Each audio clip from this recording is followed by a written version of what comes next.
Bonjour à tous, on se retrouve pour une nouvelle vidéo. On se retrouve pour ce début de saison en 5v5. Aujourd'hui, voilà, on est face à Crunef Pennington. Hop, donc roster habituel, hein, je ne montre plus à force. C'est assez classique.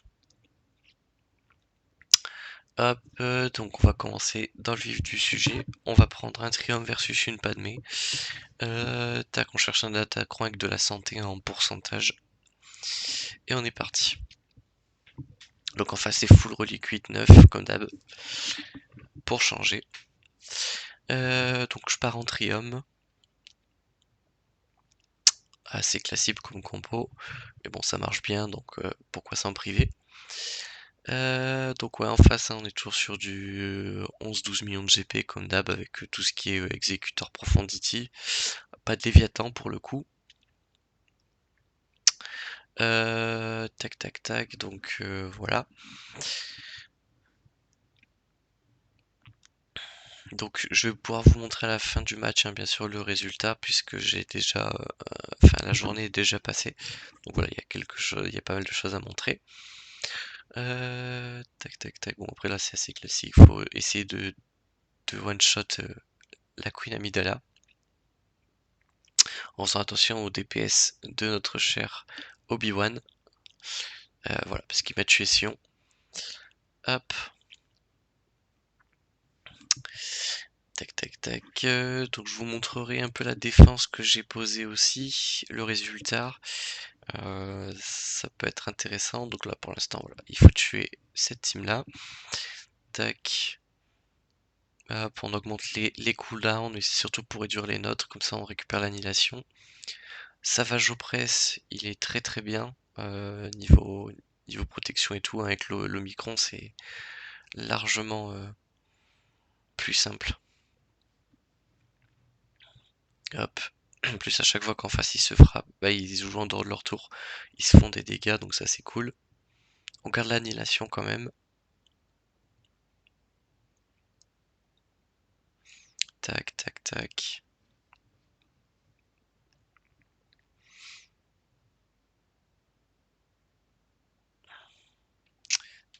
Voilà.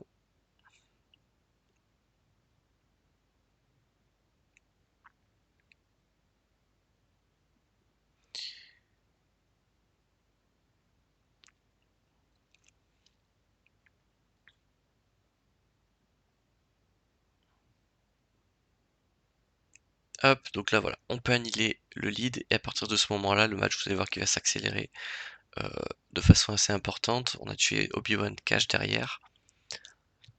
Tac.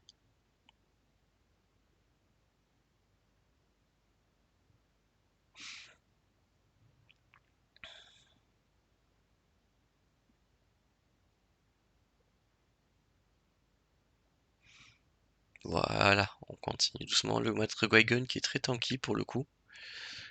Mais, euh, mais bon, si je peux pas frapper grand chose d'autre. Donc on lui fait du dégât de gratte pardon, et on va essayer de le tuer petit à petit, surtout quand il est avec ses assists, il s'enlève de la santé. On l'isole comme ça on évite qu'il se fasse soigner par ses mates. Hop, la petite talon qui a pas son temps. On dispel, on extermine. La talon elle commence à faire des dégâts, non, ma foi fort sympathique. Donc ouais, hop, nickel.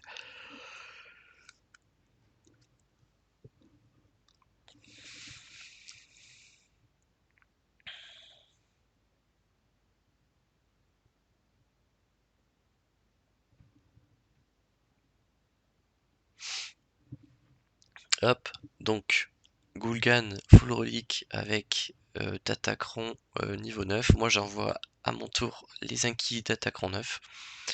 Et je vous laisse regarder le générateur à la vitesse à laquelle il va tomber.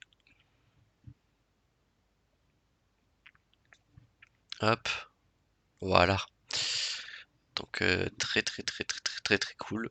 Ça m'a permis voilà, de le tomber très vite. là faut quand même faire attention parce que en face ça DPS plutôt pas mal, donc le heal de la sœur est quand même plutôt bienvenu. La tankiness de la 9ème aussi, hein, très très important. Hop.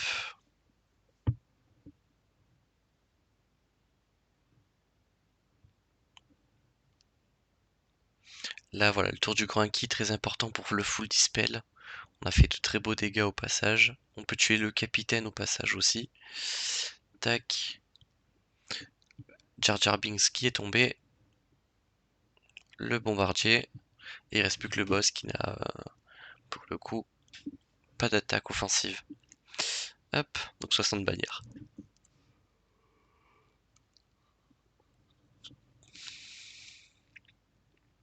Donc l'avantage c'est qu'en ce début de saison, on tombe sur un adversaire qui joue pas assez d'attaquants, donc ça c'est plutôt cool.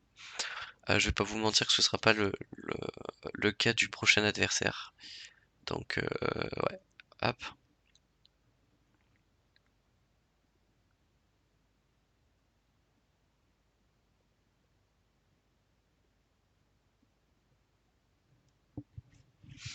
Donc il y a quand même pas mal d'hésitation, donc on va essayer de passer un peu. Hop.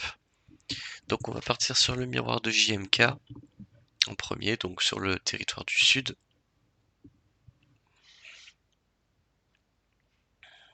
Donc je savais hein, que dans le bac j'aurais pas de GL à affronter, enfin en tout cas j'avais de fortes suspicions. Donc c'est pour ça que j'ai essayé d'overkill les deux front walls. Hop. Donc là j'utilise ma petite technique pour faire un fast ult sur JMK. Hop. Comme ça à son deuxième tour il a son ult, comme ça nous permet d'aller tuer 4 rapidement. C'est quand même son DPS, donc le but c'est vraiment de le tomber rapidement. Mais si vous n'avez pas fait attention à ce que j'ai fait avec l'aspect de 4, j'ai donné le TM à JK pour qu'il fasse sa masse assist, comme ça fait jouer tout le monde. Et avec JMK j'ai fait sa SP1 sur lui-même pour lui donner 12% d'ult en plus, voilà, tout simplement.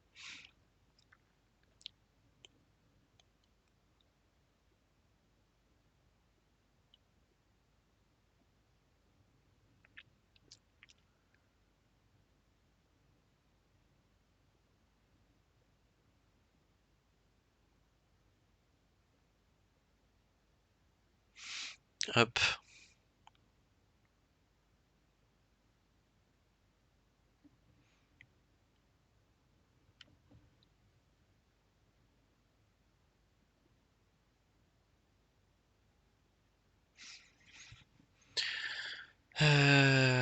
Tac, ouais bon j'ai mes SP à disposition donc l'ult on va attendre un peu. On peut tuer GK de la même occasion. Bon j'ai pas compris le Kelly Ranbeck dans la compo. Après tout pourquoi pas hein, mais bon c'était pas. Je pense pas que c'était le plus intéressant. Si ce n'est pour garder des Jedi genre GK ou quoi, mais bon. Hop.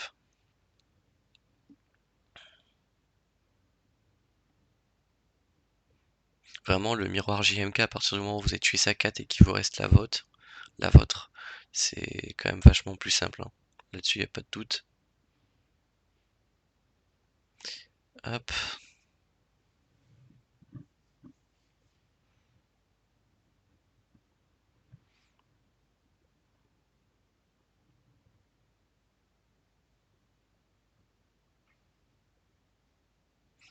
Voilà. Normalement, le Kellerani va tomber. Nickel. Là, on essaye de pas perdre trop de bannières, ça serait un poil relou.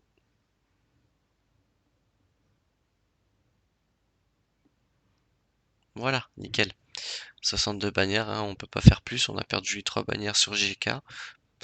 Et c'est tout. Le reste, on était full.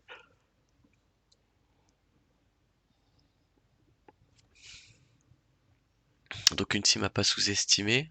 Bon, en face, niveau module, il était pas non plus exceptionnel. Donc voilà. Mais à pas sous-estimer quand même, ça reste une bonne compo. Donc je vais y aller en CLS d'Attaqueron et pas n'importe lequel, je prends le d'Attaqueron Rollo niveau 6. Euh, En gros, ça va être une machine ATM cette team. Donc voilà. On tue Cassian parce qu'il me met quand même pas mal de malus.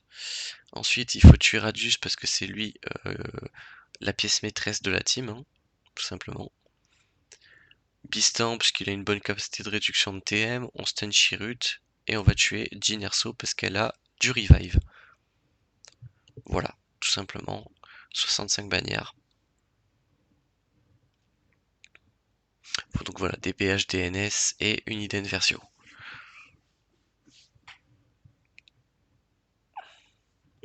Donc Ré, KR, les deux gels d'origine.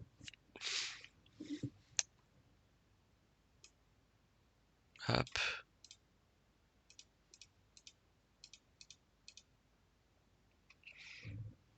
Bah, je suis parti sur le SLKR en premier, SLKR miroir.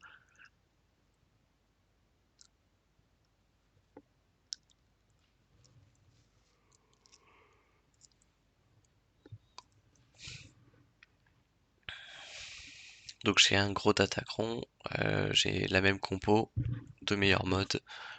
Donc en théorie, c'est pas censé y avoir d'accident grave. Hop. Voilà, donc on a réussi à tuer le tank d'entrée de jeu. Là où lui justement, il a même pas réussi à lui mettre moitié de santé mon perso, donc ça c'est cool. On tue le soldat site pour éviter un chargement de l'ult de SLKR. Hop. On tue l'officier pour éviter qu'il fasse sa SP1.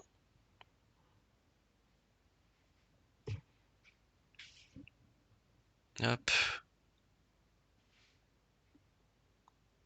Et on finit SLKR. Donc j'avais vraiment l'avantage du Datacron, des mods, etc. Donc là-dessus, plutôt facile.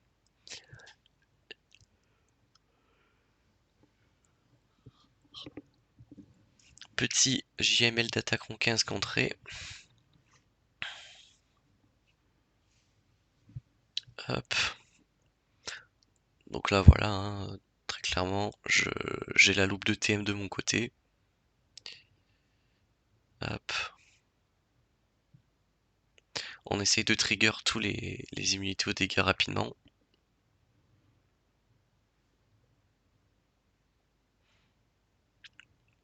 On tue ce qu'on peut, hein, évidemment aussi, ça va de soi. Immunité au heal, aux dégâts pardon sur Ré. Le Ben on le tue. Holdo on la tue. Et là il n'y a plus qu'à attendre. Là on a une fenêtre de tir sur peau, donc c'est bon. On retue le Ben, hein, histoire d'être tranquille.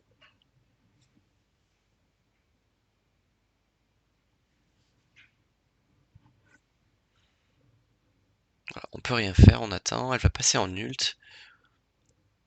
Tac, donc là on augmente les délais de Ben, histoire d'éviter une AOE dévastatrice. Et on va tomber les stacks d'inspiration de Ré, parce que c'est vraiment tout ce qu'on peut faire. On stun le Ben, histoire de... Et on n'a plus qu'à attendre l'ult dans la face. Hop. Armor Shred sur notre cher Ré. Hop. Tac, on balance l'ult pour essayer de récupérer les cooldowns sur tout le monde, surtout sur l'ermite. On prend une lame derrière. Ability block, réduction de TM si possible. Et là malheureusement voilà, j'ai pas pu heal. Donc 60 bannières malheureusement. Derrière on a un finalizer, un exécuteur sans le vaisseau de Dengar. Donc ça on va pouvoir lui rouler dessus assez facilement. Hop. Donc ouverture avec l'AOE du vaisseau amiral pour one shot le Xanadu. Donc on se retrouve déjà en 2 vs 3.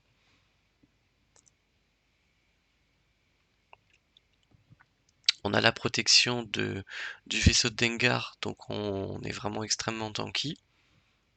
On part sur le focus du Razor Crest, hein. Au moins, pas de contrat.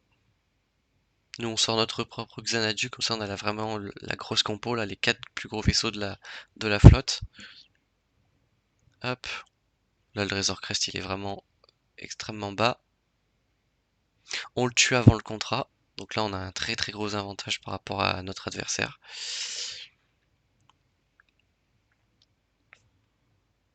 Hop. Bon là il se heal. Donc il temporise tout simplement.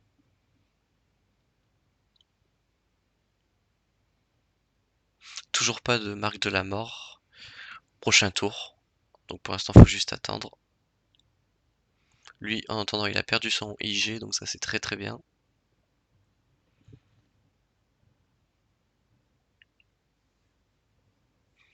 Hop, donc là on va pouvoir faire la bouboule.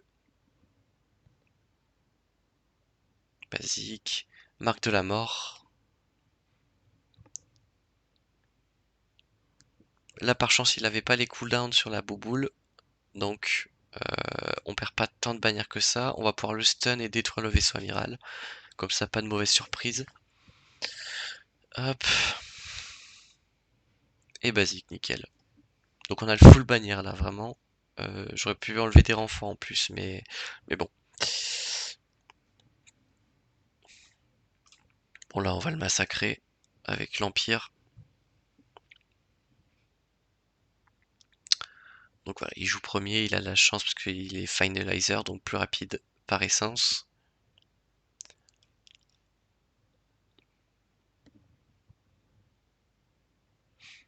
Hop, on a tombé le vaisseau de Kylo, et bon, le finalizer sans le vaisseau de Kylo, comment vous dire que c'est déjà finito pipo.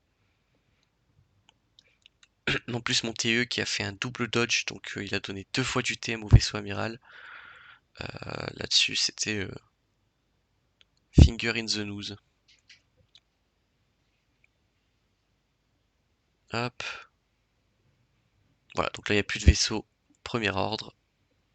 Et le petit vaisseau, il va rien pouvoir faire de lui-même, donc ça, c'est bénef.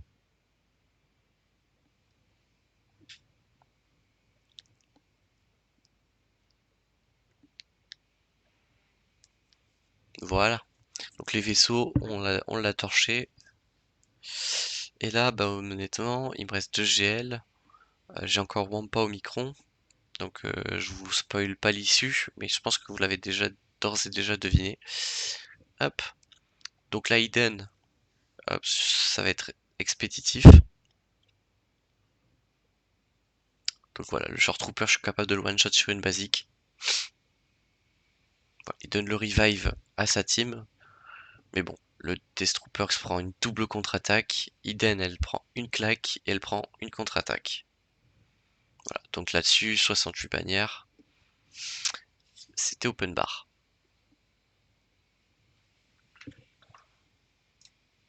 Hop, donc Jabba le Hutt versus Merrin et les NS. Tac, tac, tac. On pose les ability block, les détonateurs. Hop. Mass assist.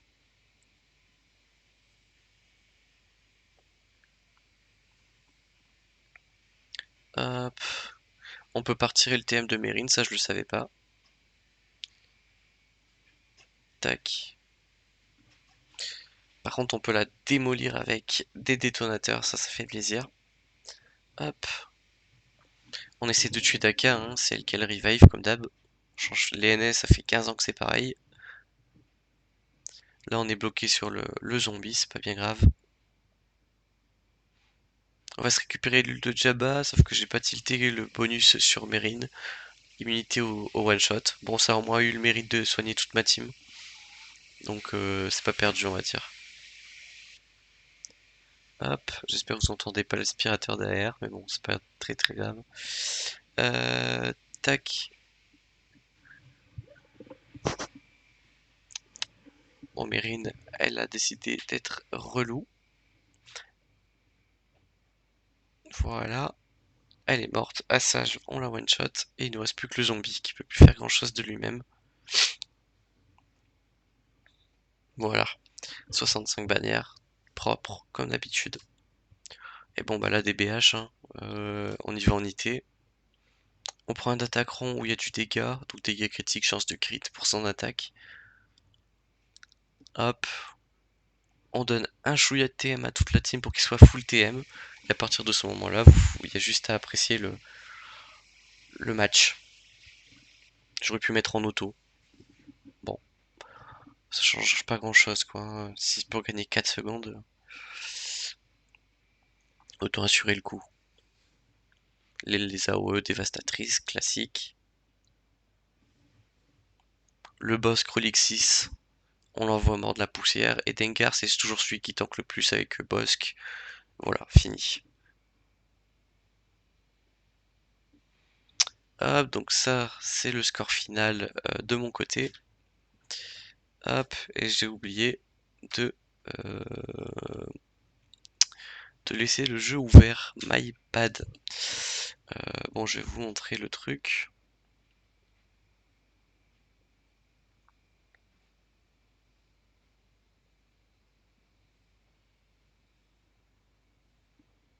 Hop. Donc ça va être assez rapide. Non, pardon, c'est pas ça que je voulais. C'est ça. Voilà, donc score final. Tipanière, il a fait une attaque qui n'a pas été concluante. Tac. Hop, j'ai eu un appel, désolé. Donc oui, pour la défense, qu'est-ce que j'ai mis? J'ai toujours, voilà, j'ai ma GG d'attaque en 8. Grosse compo avec druide. Donc ça c'est plutôt cool. A voir si je change pas Newt par T3, je les upgrade. La Star Killer avec la compo Doku, cru. C'est un truc que j'avais pu voir sur une vidéo, ça marche plutôt bien, c'est plutôt violent. Et ça me permet de récupérer entre autres Marajade avec cru ici. Donc ça c'est plutôt fort. Une Motma d'attaquant 3 avec le Jawa qui donne 25% de TM au perso côté lumineux le plus fragile. Donc dans une Motma ça permet de lancer la team entre autres. Guaigon Omicron, hein, ça c'est une classique, ça change pas. Amiral Radius, bonne compo. L'arrêt, une petite raie. Hop, à voir si je change pas la compo aussi. Tac. Une Bad Batch, donc d'attaquant 6. Une compo élevée avec beaucoup de malus, beaucoup de dégâts, donc ça c'est plutôt fort, je vous conseille. Donc on va voir ce que ça donne cette saison, mais ça avait l'air plutôt fort de ce que j'ai pu voir. Et une molle Mandalorien, donc il y a du datacron de tous les côtés. Et en défense, j'ai Profundity négociateur. Et ça me permet du coup en offense d'avoir mon exécutor ainsi que une ma flotte empire qui permet de counter pas mal de choses. Enfin bref, j'espère que cette CAC vous aura plu. On se retrouve très bientôt pour de prochaines vidéos. D'ici là, portez-vous bien.